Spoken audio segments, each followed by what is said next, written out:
action, I do believe. I gaze into your eyes and they enfold me.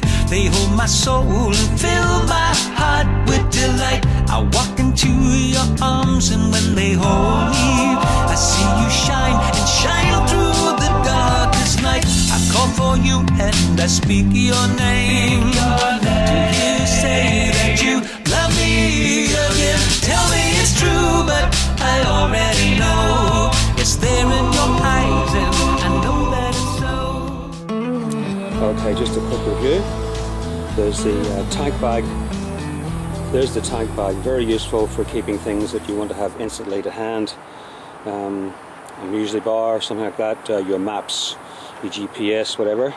On the back I have a big black bag with most of my gear in it, a smaller black bag with clothes and things in it, my tent, my camp seat, a bedroll and my food. I call this a day pack because I can quickly open the zip, get things out of there, tea, coffee, biscuits, that sort of thing. Here's an extra little foot that I made up to put onto the side stand, and that stops the bike sinking into the mud if there is any. This is my foot pad, bit of string and a little hook to go onto the brake lever so I don't forget and leave it behind. I've got my home phone number on my bedroll in case anything unfortunate happens.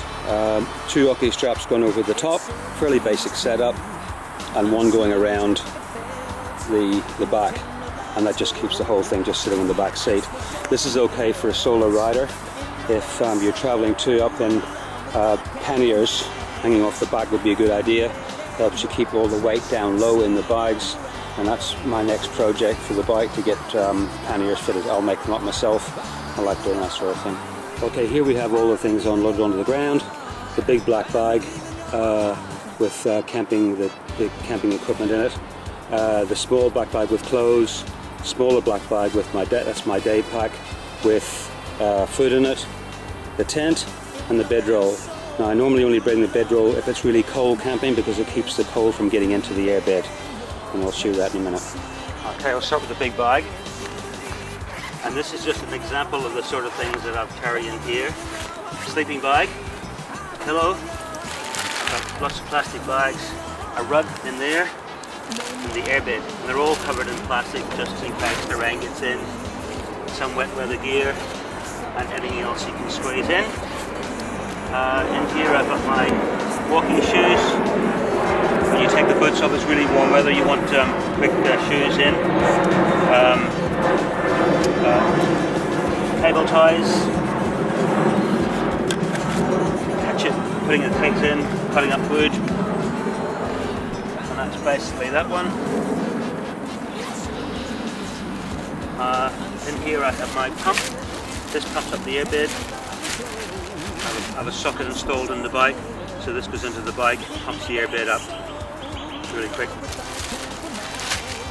And this one is my headlight, because it's camping outside in the outback, it's very dark at night. So that's basically all of that. Now this is just an example of the things that you might want to bring with you. You might have your own things. I've found that having a pillow is very important for comfort when you're going to sleep. I have an airbed just because I had them in the house. You might want to just use the bedroll. Some people do that. This is my tent. This is a 3-man tent. Small vestibule out the front to put your wet boots, wet clothes if it's really raining hard, so that you can keep the inside of the tent dry. We bought this for about $99. Still a decent sort of quality. It's called Roman, and I've been using it for a couple of years now. It's quite good. This is my small floppy bag. I just use it to put some extra clothes in, maybe a blanket if it's really cold weather, that sort of thing. The choice is really up to you, and I'll give you a list of the things that I normally bring, so it'll be a starting point for you. Okay, this is my day pack. I'll show you the sort of things I carry in here. Plastic bags as always. Water, of course. My coop top. It's a little coop, that sort of thing. Just screws on the top of that.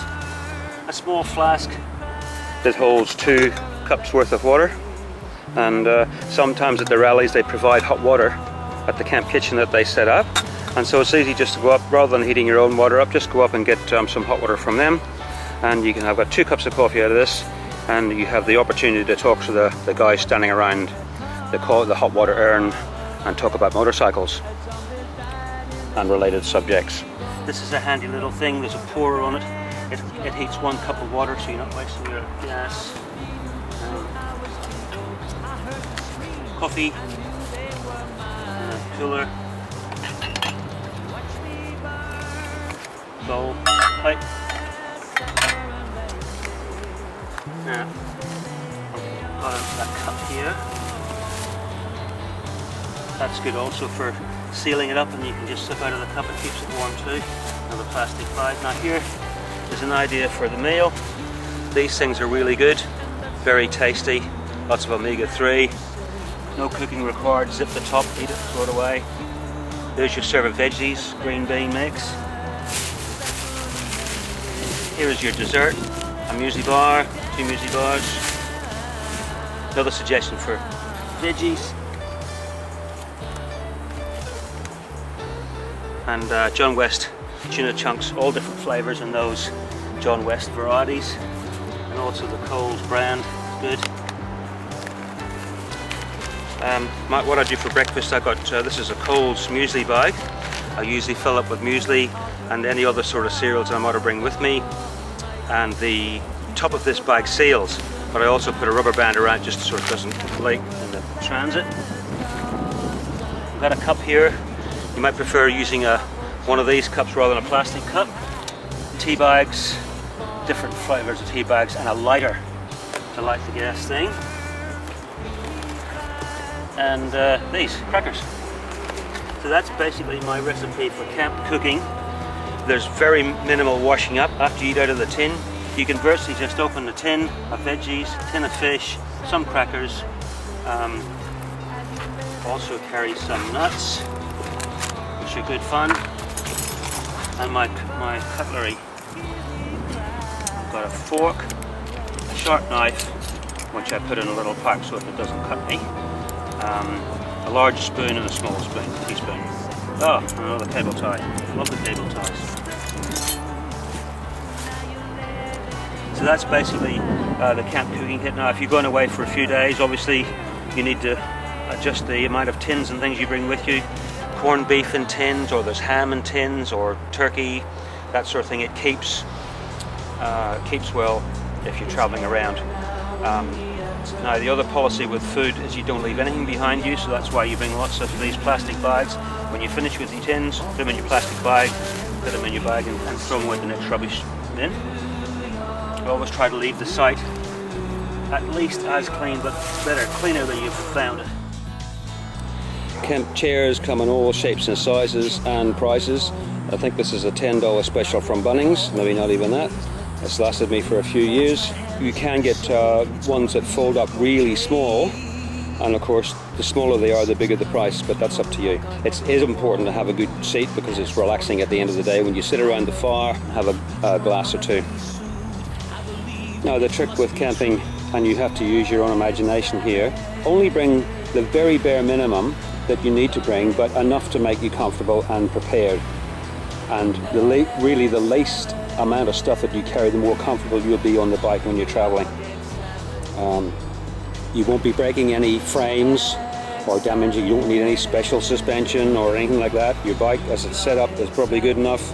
The dirt tracks you'll be riding on is probably as good as this grass around here a lot of the time. Sometimes it's a little bit gnarly on the dirt tracks, but nothing too serious at the majority of rallies.